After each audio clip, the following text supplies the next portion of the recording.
$220 million copies sold, over $1 billion at the box office, 24 Crunchyroll Award wins. That's more than any franchise in the ceremony's history. Demon Slayer is the biggest anime of its generation by nearly every measurable standard. Yet the single most common word the anime community uses to describe it is mid.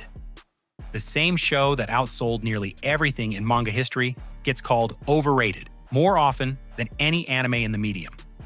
By the end of this video, you'll understand why both sides of that argument are right, and why the answer lives inside one animation studio's approach to building a single scene.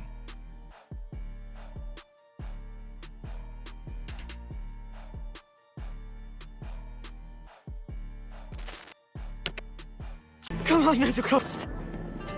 I promise I'll save you! Your big brother's got— Koyoharu Gotouge launched Demon Slayer in Weekly Shonen Jump in February 2016. By the time the anime premiered 3 years later, the manga had 3.5 million copies in circulation. Solid numbers for a mid-tier title, but nowhere close to a cultural phenomenon. The story itself is textbook shonen.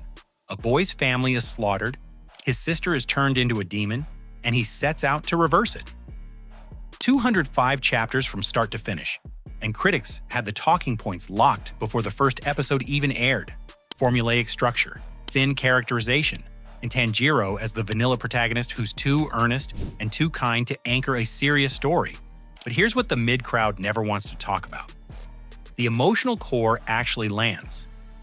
The whole story runs on a brother carrying his sister on his back, fighting to make her human again, and Gotouge built everything around that bond with a sincerity the writing gets no credit for. Tanjiro doesn't just fight demons, he grieves for them. Every villain gets a backstory that makes you understand how they got there, and millions of people cried watching this show. But the thing that turned it into a cultural event wasn't the writing.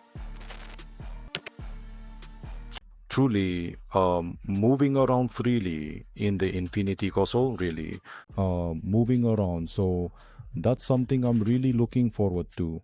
August 2019, episode 19 of the first season aired. It was titled Hinokami, and it contained the Hinokami Kagura sequence, a single fight scene that reportedly moved Gotouge to tears when they finally saw it animated. And watching it, you'll understand why.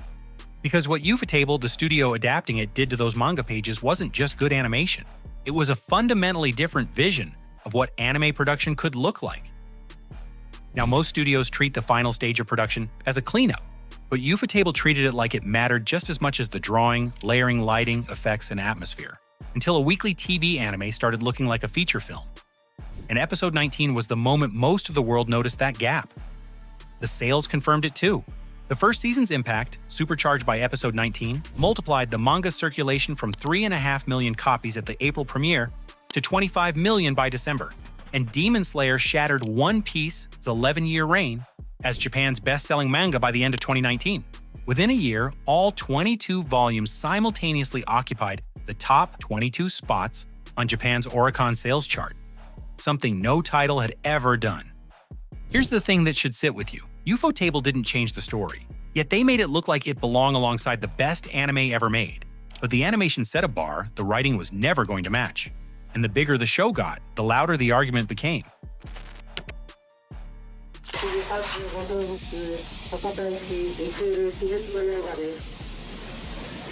In October 2020, Demon Slayer Mugen Train opened in Japanese theaters, and it pulled in 40.8 billion yen at the domestic box office, enough to overtake Spirited Away as the highest-grossing film in Japanese history, then eventually crossed $500 million worldwide to become the first non-Hollywood film to ever top the annual global box office.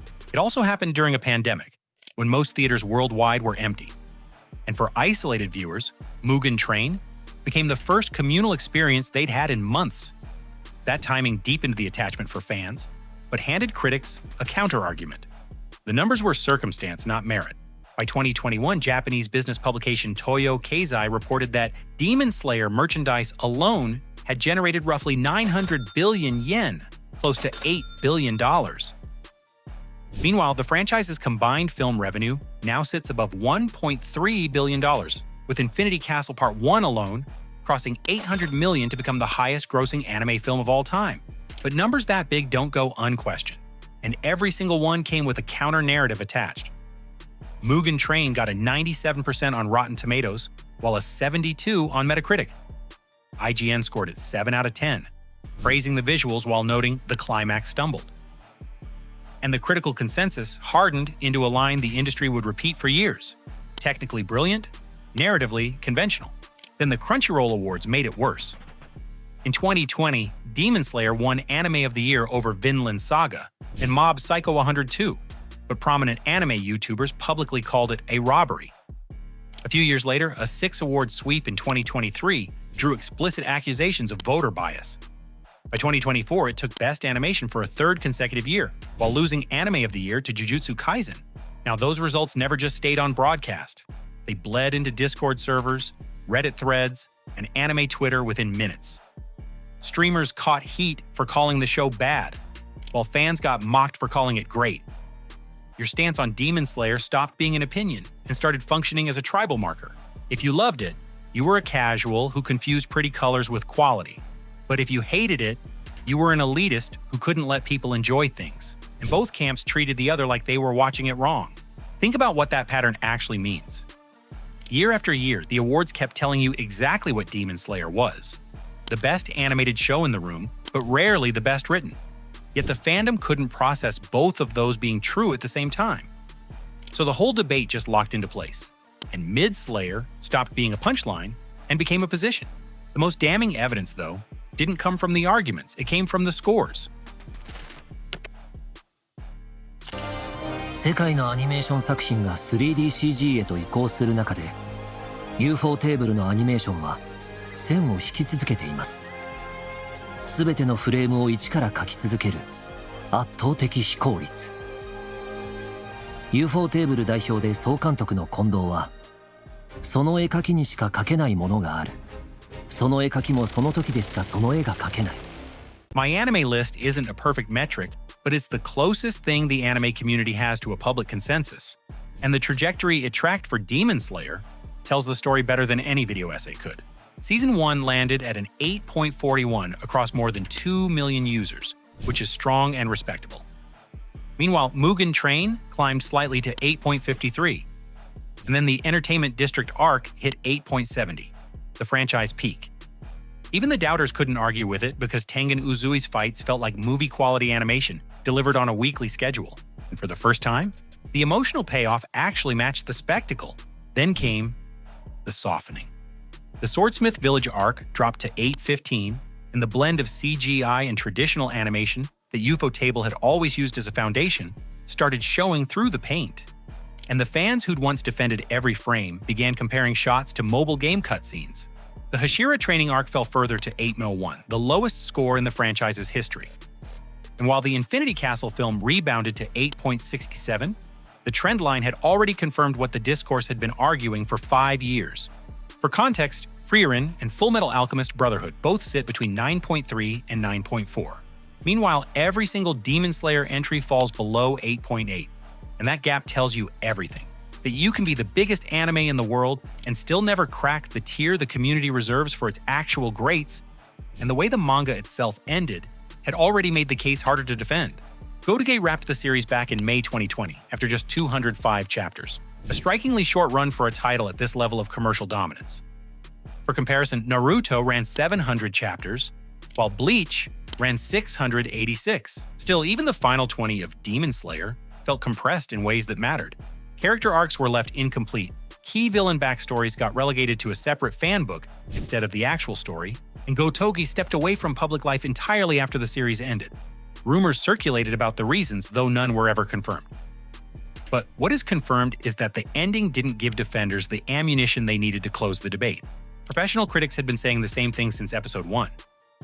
Anime News Network called it never an especially original show, where execution is key and the narrative foundation underneath is shaky.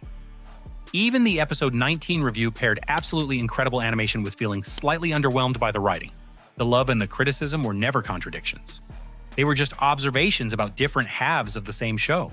And for the fans who genuinely connected with Tanjiro's grief, who wept in theaters when Rengoku died in Mugen Train, who carried every demon backstory that made them feel something they couldn't rationalize away, watching those scores drift downward wasn't abstract.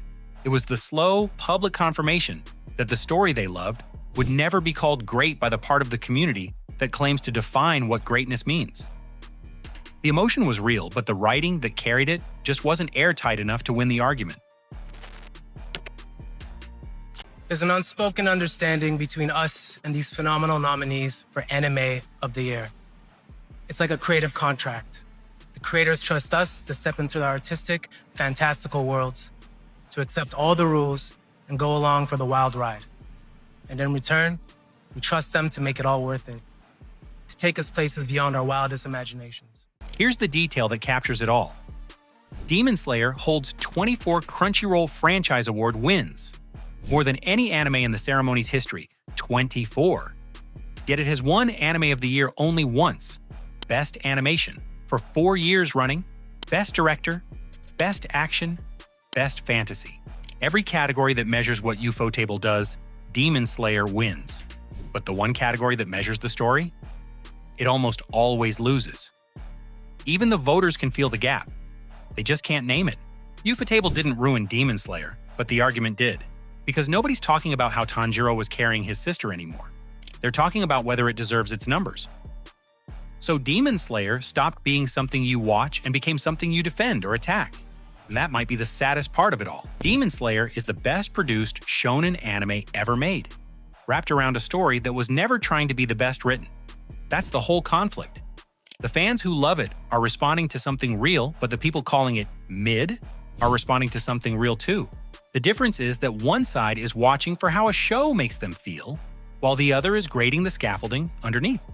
And they're never going to agree because they were never having the same conversation. But Demon Slayer isn't the only franchise where the production outgrew the source material. And that's a story for next time.